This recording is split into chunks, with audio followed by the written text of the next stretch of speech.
Hi viewers, welcome to our channel. ప్రస్తుతం మనతో పాటు దాము బాలాజీ గారు సీనియర్ జర్నలిస్ట్ ఉన్నారు. వారితో ఒకసారి మాట్లాడదాం. సో, నమస్కారం సార్. నమస్తే. సార్, రామ్ గోపాల్ వర్మ గారు మరోసారి మెగా ఫ్యాన్స్‌ని గెలికినట్టుగా అనిపిస్తుంది సార్. ఆయన చేసిన ట్వీట్ చూస్తూ ఉంటే. సో, ఎందుకు ఈ టైంలో అంటే అల్లు అర్జున్ గారిని పొగడబోయి ఇటు మెగా ఫ్యాన్స్‌ని కాస్త గెలికినట్టుగా అనిపిస్తుంది సార్. మరి ఆయన ట్వీట్‌లో ఏముంది? దాన్ని మనం ఎలా అర్థం చేసుకోవాలంటారు సార్? ఆయన ట్వీట్ ముందు నేను చదువుతాను. దాని హ్మ్. తర్వాత దాన్ని మాట్లాడదాం. The mega craze for 'Pushpa 2' is clear proof that Allu in the new mega. Allu is the new mega. Hey Allu Arjun, you are not the Baahubali but the mega bali of stars అనేది ఆయన పెట్టింది. హ్మ్. అంటే మామూలుగానే ఆయన మెగా ఫ్యామిలీ మీద ఎప్పటినుంచో ట్వీట్లు పెట్టడం, మాట్లాడడం అనేది ఎప్పటినుంచో చేస్తాడు ఆర్‌జీవి. హ్మ్. సో, మామూలుగా ఏందంటే ఆయనకి మెగా ఫ్యామిలీని కెలికి వాళ్ళ రియాక్షన్ చూసి ఆనందించడం అనేది ఒక సరదా. హ్మ్. రెండవది, ఇప్పుడు ఆల్రెడీ మెగా అండ్ అల్లు ఆహ్, ఒక గొడవ జరుగుతుంది కాబట్టి దీంట్లో ఒక అగ్గిపుల్ల వేస్తే ఇంకొంత బావుంటది గదా! అనేది ఆయనకి. అంటే అగ్నిలో ఆజ్యం పోసారంటారు గదా! అలాగా ఆయన చేశాడు. ఓకే. అయితే ఇంకా ఆర్‌జీవీ టాక్టిక్స్ గమనిస్తే ఇంకొక యాస్పెక్ట్ కూడా ఉంటది. అదేంటంటే ఆయన సినిమాలకి ఏమన్నా రిలీజ్‌కుంటే, ఆ రిలీజ్‌కి ముందుగా ఏదో ఒక వివాదాల్లోకి ఆయన ఎంటర్ అవుతాడు. అవును. ఎందుకంటే ఆ సినిమాకి పబ్లిసిటీ చేయాలంటే డబ్బులు పెట్టాలి. మామూలుగా హ్మ్. ఇవాళ పబ్లిసిటీ అంటే చాలా బోలెడు డబ్బులు ఖర్చవుతుంది. సో, ప్రీ పబ్లిసిటీ అంటే కాంట్రోవర్సీలు. కాంట్రోవర్సీలు సినిమాకి సంబంధించి కాంట్రోవర్సీలు కాకుండా వేరే కాంట్రోవర్సీలు క్రియేట్ చేస్తే ఈయన రంగంలో ఉంటాడు. దానివల్ల ఆ సినిమాకి పబ్లిసిటీ వస్తుంది. అలాగే ఓకే. ఇప్పుడు ఆయనది జనవరి 30కి 'శారీ' సినిమా. 'శారీ' అని ఒక సినిమా తీశాడు. ఆ హ్మ్. 'శారీ' సినిమాకి పబ్లిసిటీ ఇప్పటివరకు స్టార్ట్ చేయలేదు. అందుకని ఇప్పటి నుంచి ఆయన ఏం చేస్తాడంటే కాంట్రోవర్సీలో ఉండడానికి ట్రై చేస్తాడు. హ్మ్. సో, ఇదొక స్ట్రాటజీ. మనం ఆయన ప్రతి సినిమా ముందుగా కూడా ఆయన ఆ సినిమాకి సంబంధించిన కాంట్రోవర్సీలోకెళ్తాడు. అది పొలిటికల్ సినిమా అయితే. లేనప్పుడు వేరే కాంట్రోవర్సీ‌ల్లో ఈయన ఎంటర్ అవుతుంటాడు. ఇప్పుడు 'శారీ' సినిమా ఏంటి? అదొక ఆహ్, లవ్ స్టోరీ.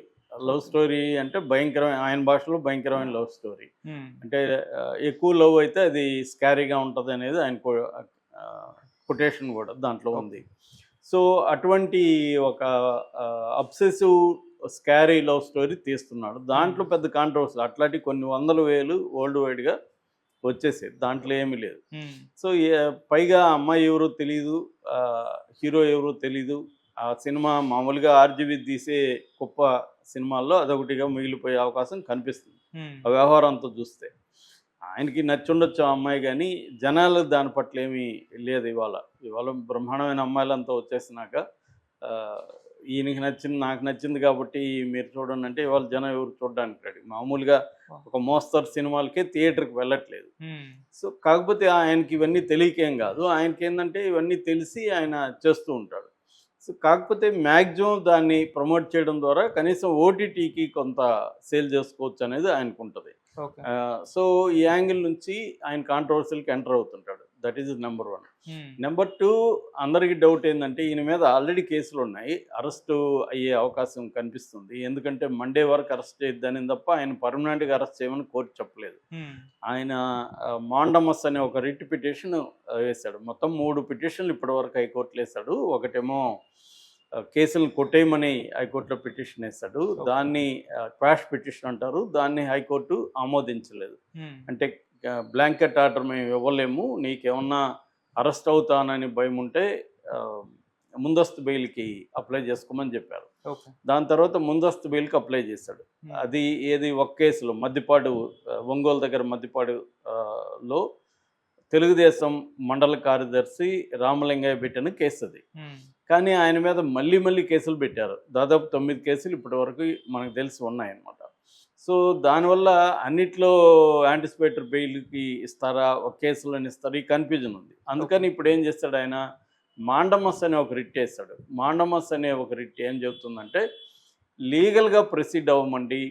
చట్టాన్ని ఫాలో కమ్మని, అట్లాగే ఇల్లీగల్‌గా వెళ్ళకని ప్రభుత్వానికి కానీ, పోలీస్ డిపార్ట్‌మెంట్‌కి కానీ కోర్టు ఇచ్చే ఆర్డర్‌ని మాండమస్ అంటారు. హ్మ్. సో, దీంట్లో ప్రభుత్వం ఇల్లీగల్‌గా ఎలా వెళ్తుంది అంటే, ఒక నేరానికి ఒక ఎఫ్ఐఆర్ ఉండాలి తప్ప, ఒక నేరానికి అనేక ఎఫ్ఐఆర్‌లు పెట్టకూడదనేది సుప్రీంకోర్టు అనేక సార్లు చెప్పింది. ఓకే. కానీ ఇక్కడ ఆంధ్రప్రదేశ్ ప్రభుత్వం ఈయన ఒక నేరం అంటే కొన్ని ఏవో ట్వీట్లు చేయడం, అవి ఫోటోలు పెట్టడం అవి చేశాడు కాబట్టి అదే నేరం మీద అనేక పోలీస్ స్టేషన్లో అనేక కేసులు పెట్టడం కరెక్ట్ కాదు. రెండవది, నేను ఎవరినైతే అన్నానో వాళ్ళు కాకుండా సంబంధం లేని వాళ్ళు కేసులు పెడుతున్నారు. అది కూడా ఎప్పుడో 1 ఇయర్ తర్వాత ఇప్పుడు మనోభావాలు దెబ్బతిన్నాయని పెడుతున్నారు. కాబట్టి ఇందులో ఏదో ఒక కుట్రకోణం ఉంది.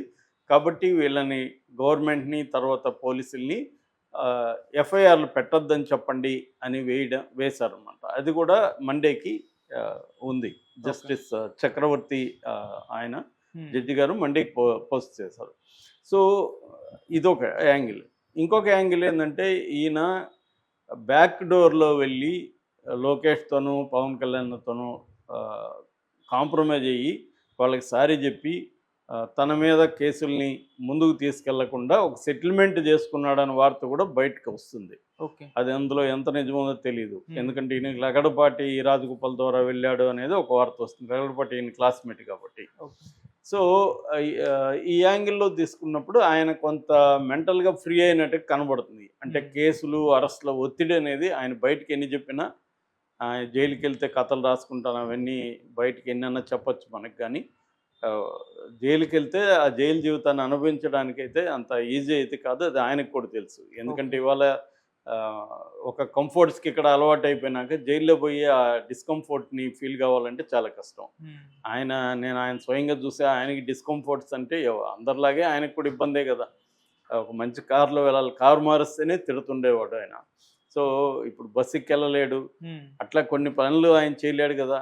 అట్లాగే జైల్లో కూడా అంతే. జైల్లో నువ్వు టాయిలెట్కి ఇండియన్ టాయిలెట్ ఉంటుంది, అక్కడ ప్రైవసీ ఉండదు, ఖైదీలు మధ్యలో ఉండాలి. ఇవన్నీ ఆయనకి కష్టం. మామూలుగా ఏంటంటే ఆయనకి నచ్చకపోతే ఎంత గొప్ప రైటర్ అయినా ఎంత గొప్ప ఇదైనా వాడిని తీసేస్తాడు. ఎందుకంటే ఆయన బేసిక్గా నచ్చాలి. కానీ అక్కడ అవేమి ఉండవు కదా, నీకు అనుకూలంగా ఏమి ఉండవు. అట్లా కథలు రాసుకోవాలంటే కూడా నీకు ఆ మెంటల్ పీస్ ఆఫ్ మైండ్ ఉండాలి కదా, అవేమి ఉండవు.